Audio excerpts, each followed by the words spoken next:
All right, this is part 11. Questions and answers. Robert Sungenis, Dr. Kent Hovind, Flat Earth, Flat Wrong response.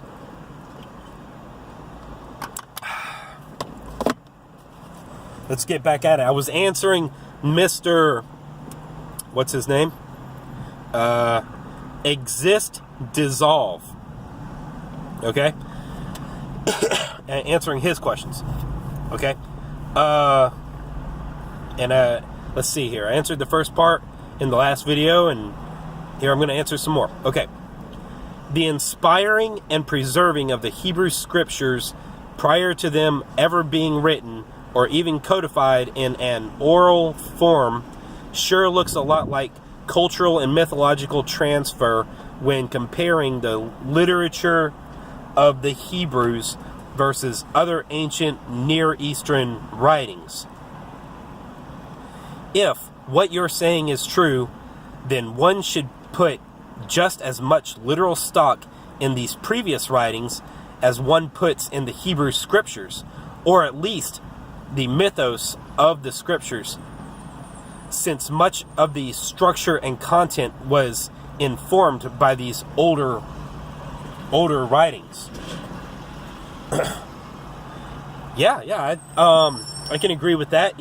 These people, whenever I was raised, all the Greek mythology and everything that, you heard about Hercules and Zeus and everything, I just thought that the Greeks and the Romans, they had their culture, and then they started creating these myths and everything, and that's just what I thought. I didn't do any research. I never had anybody really explain it to me. Even whenever I'd ask my teacher, and I remember I asked my teacher whenever I was in the 7th grade. Yeah, the 7th grade. Her name was Miss Broussard.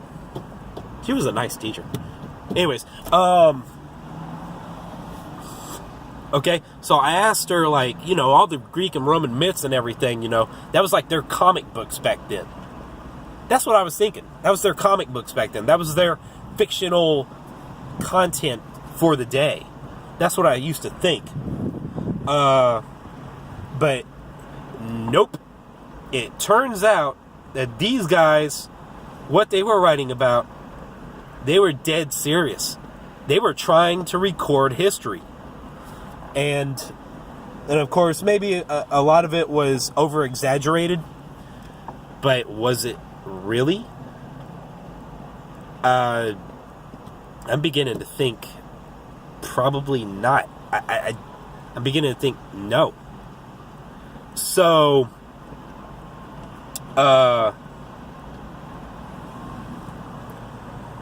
yeah.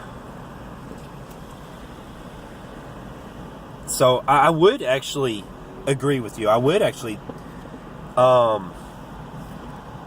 take those writings a little bit more seriously.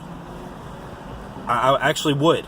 As a matter of fact, I've heard Rob Skiba, who is like one of the greatest mentors ever, or the tutors ever, teachers ever, so far, I think. I mean, he has really hit the nail on the head since he's like the best since Kent Hovind. Okay? And he has said that you should go and read the Bible scriptures with a frame of reference of Greek and Roman mythology. Like, if you actually believed in Greek and Roman mythology, and then go and read the Bible scriptures, he says that a lot of things actually become clear. A lot of things actually make more sense. And I agree with him on that. Okay, so here's another quote from me. It doesn't matter what the Mesopotamians believed about the shape of the earth. Okay? I actually agree with you completely. And it also doesn't matter what the Hebrews believed. The problem modern thinkers face when asking the question regarding what the ancients believed about the shape of the earth is that we with our biases toward historicity and scientific categorization, will always input or impute our epistemological valuations of belief onto what we think the ancients believed. Yeah. Yep. I agree with that one. I agree with that. Good stuff. All right. Okay. Now you got to come up with an example. Okay. For example, from the biases of Western modern thoughts, one's belief about the shape of the world is not just a matter of faith. It is assumed to be something that one can demonstrate, and the truthfulness and meaningfulness of the belief will be adjudicated on the very same basis. Man, you're using a lot of big words, buddy. So, right. Okay, good example. Okay, the ancients, however, did not have the biases of the modern mind informing their cosmologies. To their thinking, then, the speculations about the shape of the earth were less about whether or not it is really demonstrably true and more about how the idea of the world's shape fit within their cultural and socio-religious understanding of self and community. Okay. I don't have anything to add to that. Because they believe what they believe, why they believed it, that's all great. Okay. Therefore, when we impose a modern epistemological lens on the thinking of the ancients, we will either arrogantly conclude that they were simply ignorant, or equally wrongly conclude that they, in their writings, have something to tell us about our modern quest to scientifically demonstrate the true nature of the shape of the world. Both of these conclusions are misinterpretations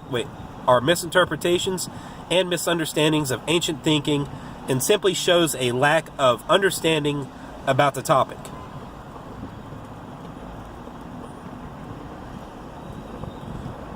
All right, that's great.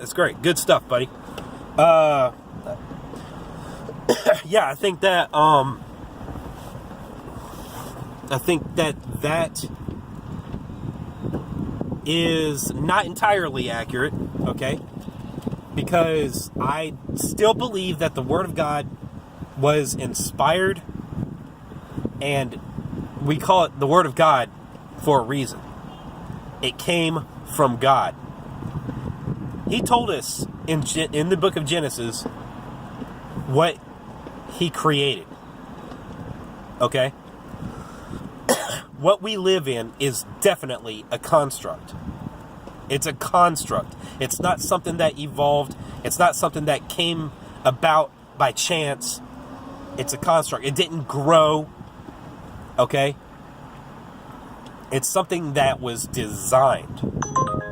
Alright, there's my ride. So anyways, I'm